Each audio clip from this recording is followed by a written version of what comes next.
بسم الله الرحمن الرحيم، وازيكم يا جماعه؟ يا رب تكونوا بخير. وحشتوني كتير كتير وبتوحشوني من كل فيديو اللي قبل فيديو. النهارده هنعمل صينيه سمك حلوه جدا. هنعمل النهارده سمك المكاريل او التونه حسب المسمى اللي تسموه عندكم. طريقته سهله جدا وبسيطه. هنا مقطعين طبعا طماطم وبصل وخضره.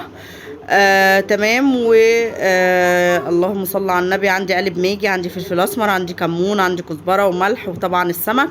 طب يا ام هاجر، السمك كلفك كام؟ انا رحت لنور بتاع السمك اللي عندنا ربنا يبارك له. الصراحه انا بتعامل معاه من زمان. قلت له بص، ال 100 جنيه ديت انا عايزه ابيع سمكتين تونه او مكاريل حسب يعني اللي بتسموه بيها يعني. تمام. فاداني سمكتين حلوين كده، هنعملهم صينيه ونعمل جنبهم شويه رز احمر كده حلو.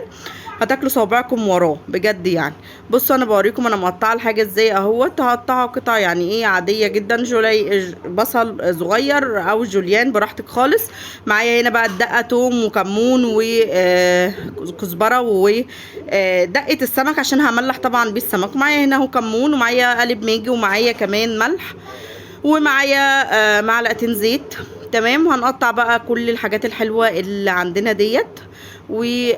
بس الاول هملح طبعا السمك بتاعي الجميل عشان ايه يتملح كده. اللايكات، مفيش لايكات، مفيش تشجيع منكم خالص. بتتفرجوا بصمت. حتى لو المشاهدة 5 ولا 6 حطوا لايك. حطوا لايك، شجعوني عشان القناة تكبر. وبعد كده ما تحطوش لايك عادي جدا كمان قطعت بقى كل الخضار بتاعنا، بصل جوليان، وقطعت كمان طماطم متقطعه قطع، وقطعت كمان الخضره بتاعتنا ربطه كزبره بتبقى حلوه قوي. هحشي بقى السمك بتاعي ده كله. بس بعد قبل ما احشيه هتبل صينيه السمك الجميله بتاعتنا. بجد الصينيه دي بتبقى حلوه جدا وخفيفه خفيفه قوي يعني. بتبقى مش متعبه، ما بتتعبش عشان بتبقى خفيفه يعني. هدعك بقى كل ده كده مع بعض كده واخليه يتشرب من التتبيله. و اللهم صل على النبي عليه افضل الصلاه والسلام. صلوا على النبي كده في الكومنتات برضو عشان تشجعوني. طبعا هاجر وعبد الرحمن لو ما عملوش التمثيليه الجميله بتاعتهم واصواتهم اللي بتظهر في الفيديو ما يبقوش هاجر وعبد الرحمن. على العموم بقول لكم حطوا لايك لماما، جميل منكم. طبعا هاجر وعبد الرحمن لو ما يصوش عليكم وقال لكم حطوا لايك حلو كده لماما يبقى مش هاجر وعبد الرحمن. ربنا يبارك لي فيهم وما يحرمني منهم ابدا. طبعا حطيت كمان شويه زيت وقلبت كمان الخلطه الجميله كده في بعض. وهحشي بقى السمك الجميل دوت وارصه برده في الصينيه.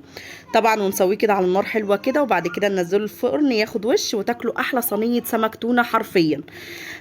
او مكاريل حسب ما تسموه بقى ما تنسوش بس تحطوا لي لايك حلو منكم، لان زي ما بقول لكم حتى لو في مشاهده واحده حطي لايك، لان اللايك بتاعك هيفرق معايا جدا بجد.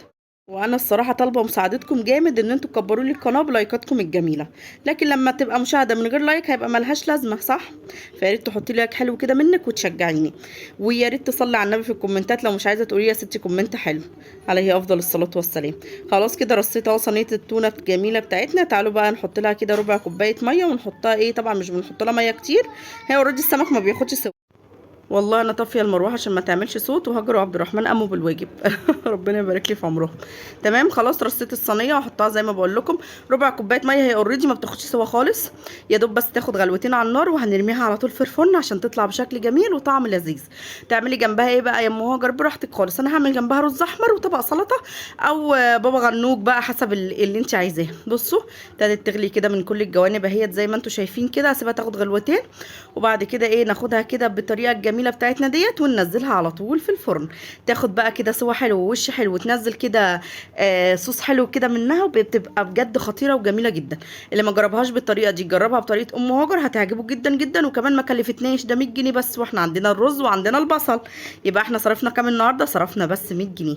تعالوا اوريكم بقى الاكله الجميله بتاعتنا اهو. احلى اكله احلى اكله رز ببصل، وعملنا جنبه اهي صينيه سمك. بجد والله العيال اتبسطوا بيها، وكمان زوجي ربنا يبارك له ان هو بيحب الحاجات الخفيفه دي. لو وصلتي لحد هنا بقى ما تنسيش تحطي لايك حلو منك وكومنت تشجعني بيه. ولو مش حابه تقولي كلمه حلوه صلي على النبي في الكومنتات. وما تنسيش بس اللايك الجميل بتاعك.